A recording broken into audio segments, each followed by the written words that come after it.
Alright guys and girls, welcome back to another video in your supine certification. We are looking at the crossover lumbar lift. Alright, so this is it's another way to address kind of the glutes, lateral line, spiral line, low back area specifically. So we want to make sure that the leg is supported as always. Right, it's going to be kind of like our seesaw variations where we're going to use our leg to help assist. So we're going to take that outside leg, we're going to cross it over the body. We want to make sure that we have enough ability to cross this foot. If they're right here, we're going to definitely work on opening up that glute swirl first, then maybe a little bit of the crossover wave, right, that we have. So once we can finally get that externally rotated a little bit more, I have access to be able to put it onto my rib cage. I know I have enough space to do this technique. So what I'm going to do is we're going to hold that leg.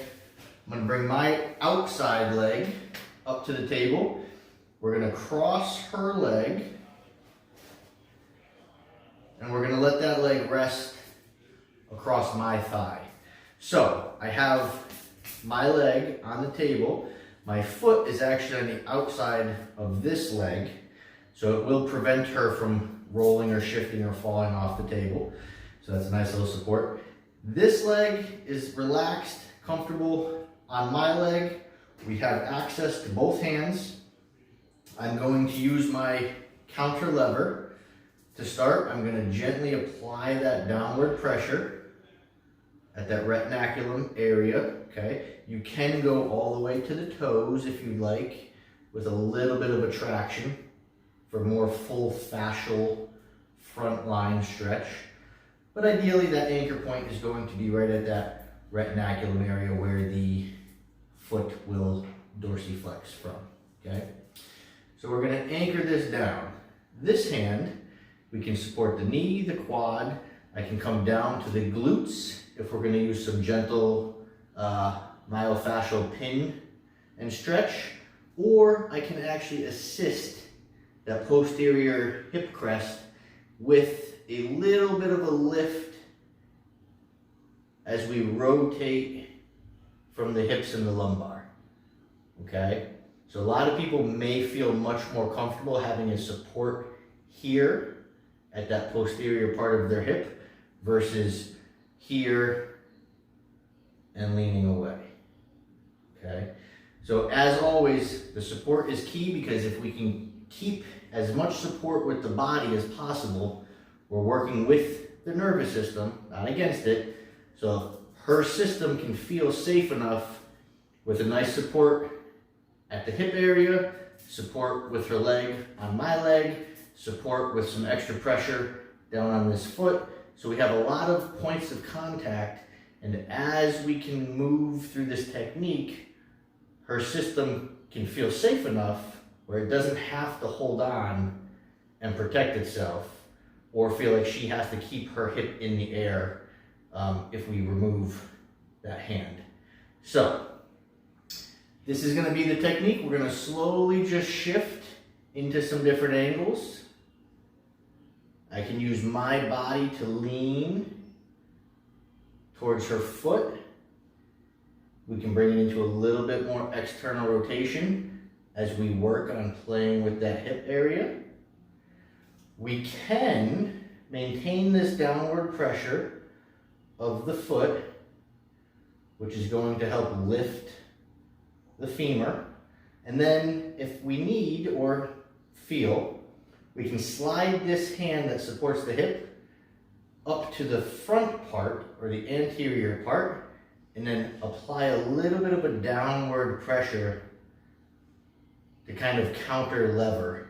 So I'm maintaining my pressure with the foot hand and then giving a little bit of a downward pressure at the anterior part of that crest and her hip. We can shift back, low back.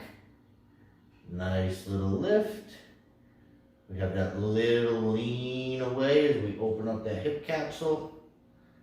And then if we decide, we can also slide this hand back, gently pressing down into the ASIS area of that hip and use that rebound technique that we've done for the lats, we've done for the TFL. So kind of a rebounding technique where we're pinning, we're holding, and then we're rebounding by pressing back down and allowing the body and the tissue to move, and then reset as we open back up, okay? The last little piece is, of course, we still have access to this leg. So once we've anchored, we can do that little plantar flexion of our own foot and get a little bit more traction at that hip and lean away. All right. You also have the ability to work spinal erectors, QL, so we can start to peel or glide that tissue away from the spine. Always, we're trying to hold these positions for anywhere from 3 to 7 to 10 seconds just to allow the body and the tissue, the fascia, the ability to start to sink into the new ranges of motion. And then once we're done, we can take them out. We can do the glute swirl again from here. If we have some more space, we can go into that crossover wave, right? We can go into our straight leg torso twist video that you guys have. So we can transition into a lot of different pieces. There is no right or wrong in how you're going to transition. It's just a matter of what do they need, what do they feel. If she was feeling this cross pull on the right side of her back when we were doing this, I might go to the other side first, do that, see if we can release the right side. Then when we come back over here and do the left side, does she still feel it in the right side? Most of the time it's usually a no.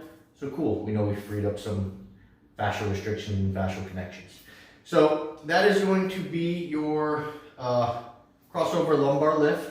So practice that. Again, everything guys, it's more soft, slow, gentle, full support, whether you're doing upper body, lower body, we're trying to maintain as much contact as we can for intentionally working with their nervous system. Remember that, that's the whole point of sensory installation for the nervous system, because the nervous system will help the muscles release. It'll make our job easier. It'll make their results hold longer because we're not forcing the body to do something it's not ready to do. We'll see you in the next video, guys.